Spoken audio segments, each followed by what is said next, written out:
Hi, I'm Alexander Shin, and this is the story of how I turned from a worthless stepdaughter into the owner of one of the largest luxury hotel chains in Asia.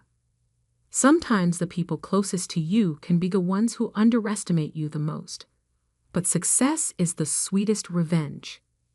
I was 16 when my father married Victoria Wang, heir to the prestigious Wang Hotel Group. From day one, she made it clear that I wasn't part of her legacy.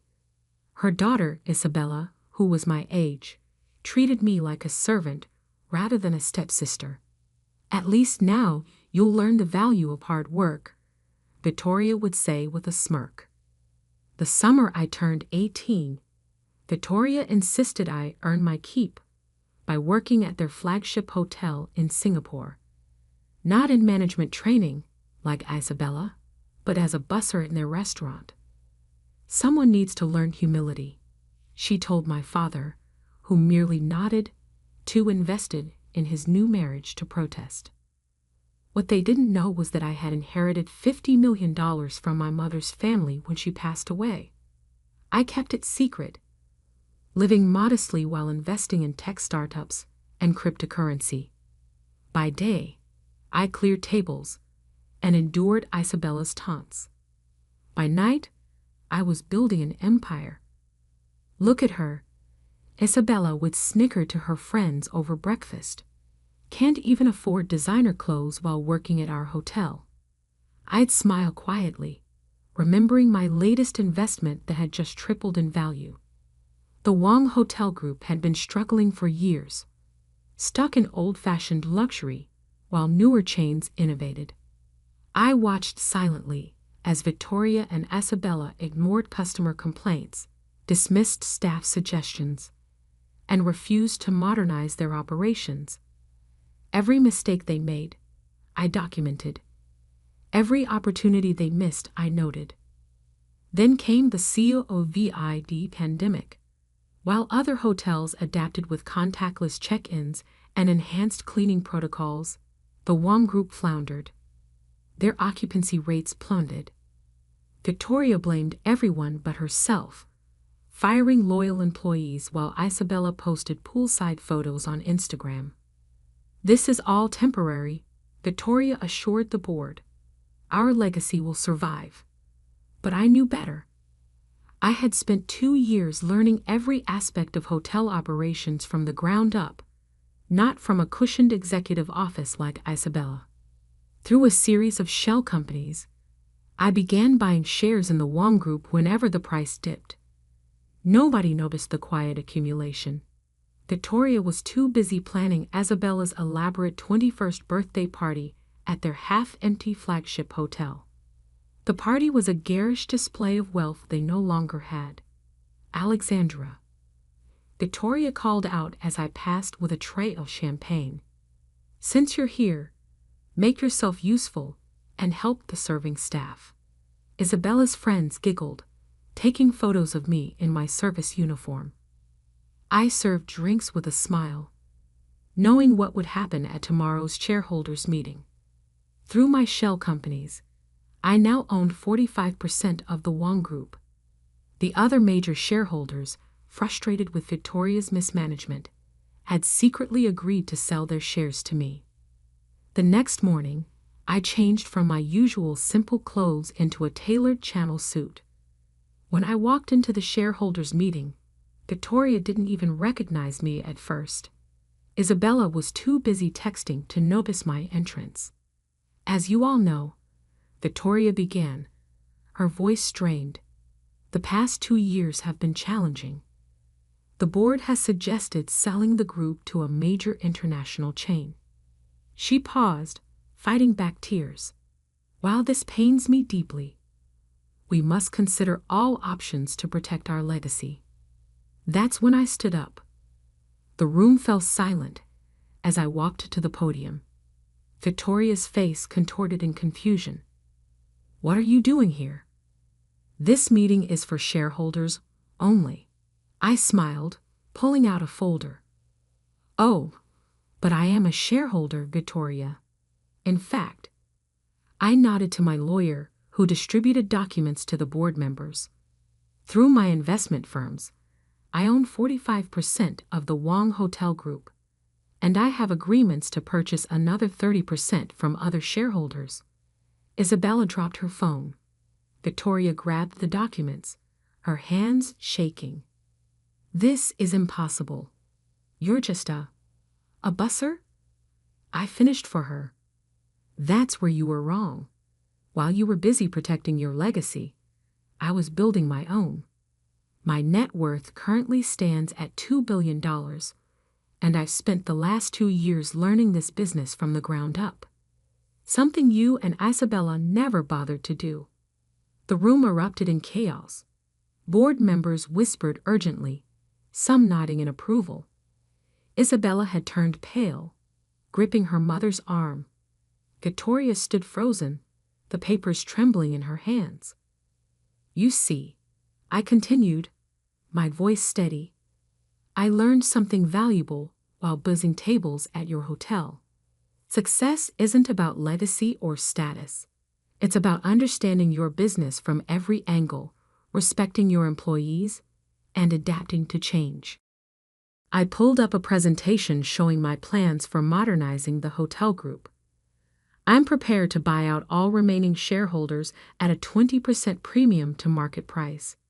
And I have detailed plans to restore this company to its former glory. Victoria finally found her voice.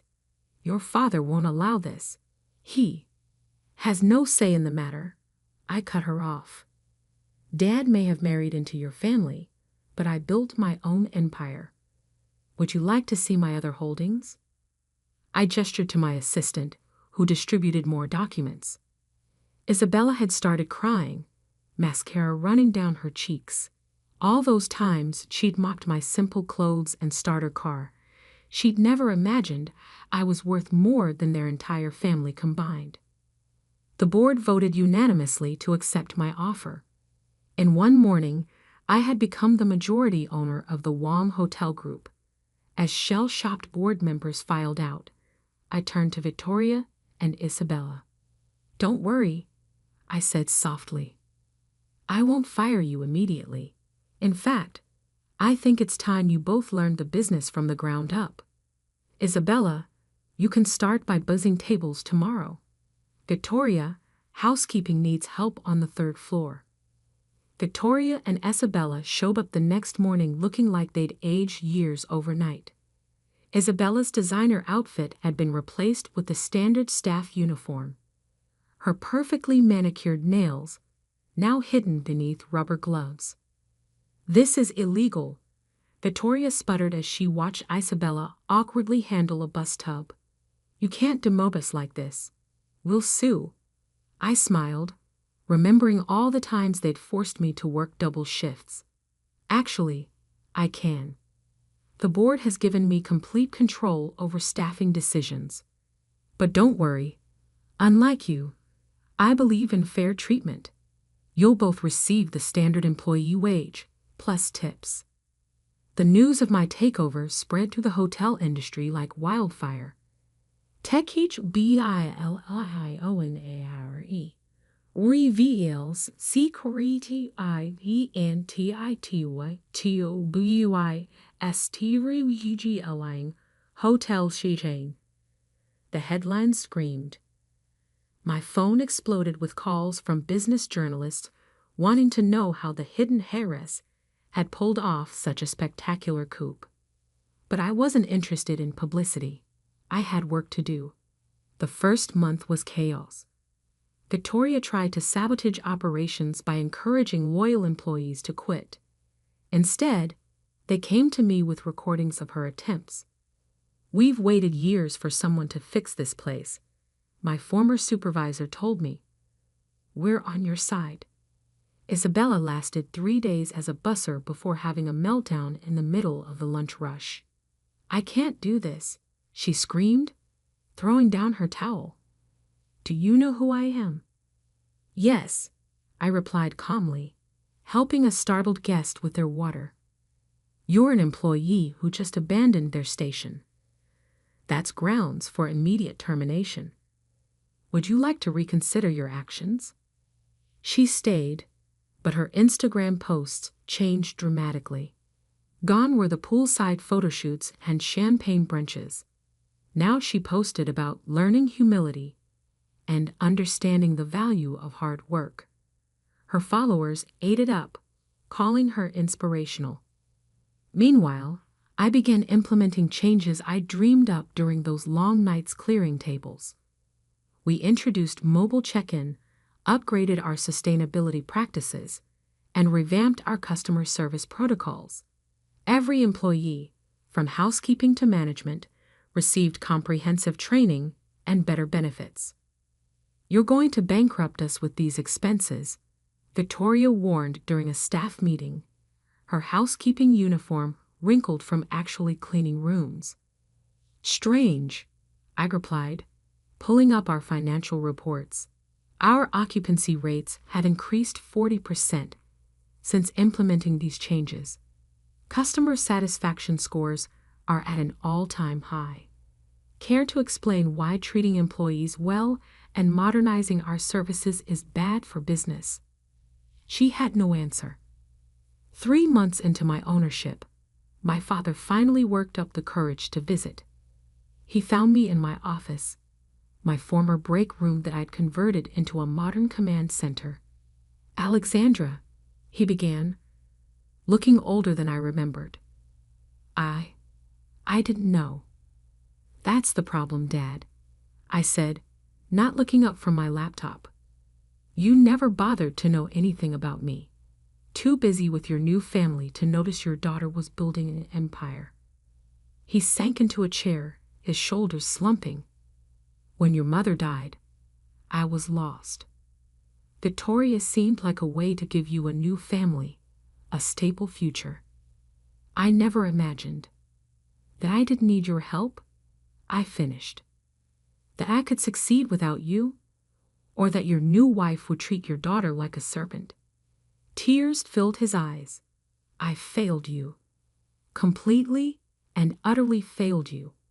For the first time in years, I saw my father, really saw him. Not the man who'd abandoned me for his new family, but the broken man who'd lost his way after Mom died. "You did," I agreed. "But it's not too late to start over, if you're willing to earn back my trust." He nodded eagerly. "Anything." "Good, because I need a new maintenance supervisor, someone who knows engineering like you do. But you'll start at entry level, like everyone else." He smiled through his tears. "When can I start?" Over the next year, the Wong Hotel Group transformed.